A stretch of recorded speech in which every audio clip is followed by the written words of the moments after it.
I think we should look at the history of religion and be fascinated by it, just as we look at the history of art and so on. But I don't think that religion has anything useful to teach us.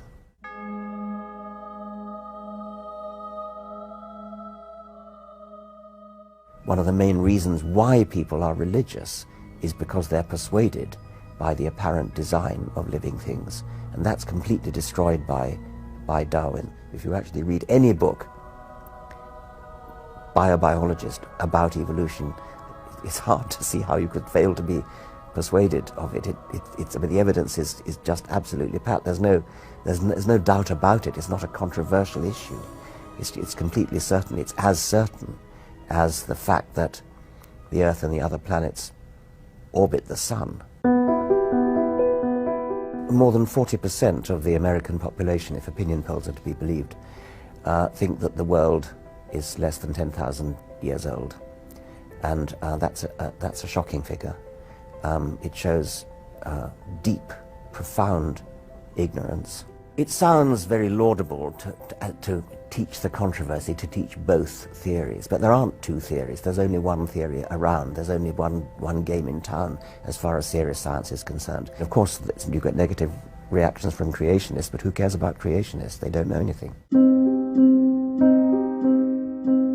I think it was my father who first introduced me to Darwinian evolution. I was immensely moved by it, and it did start a roller coaster in a way, and then I started to become really quite anti-religious after that. I went through a sort of middle ground of what you might call deism. I think I gave up Christianity before I finally gave up the idea of a sort of creative designer of some kind.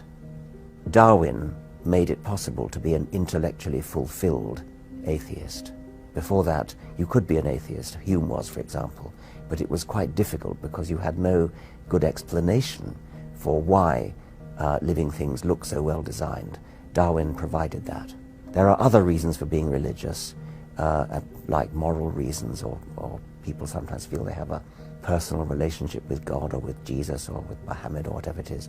And that kind of reason for being religious would not in itself be undermined by Darwinism, but it's quite wrong to believe that science reduces humanity, that science somehow gives you a bleak, cold, empty, barren view of the universe and of life. Quite the contrary.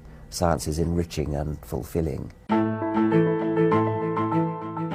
What's going to happen when I die? If I met God, in the unlikely event after I died, I think the first thing I'd say is, well, which one are you? Are you Zeus? Are you Thor? Are you Baal? Are you Mithras? Are you Yahweh? Which God are you? And why did you take such great pains to conceal yourself and to hide away from us?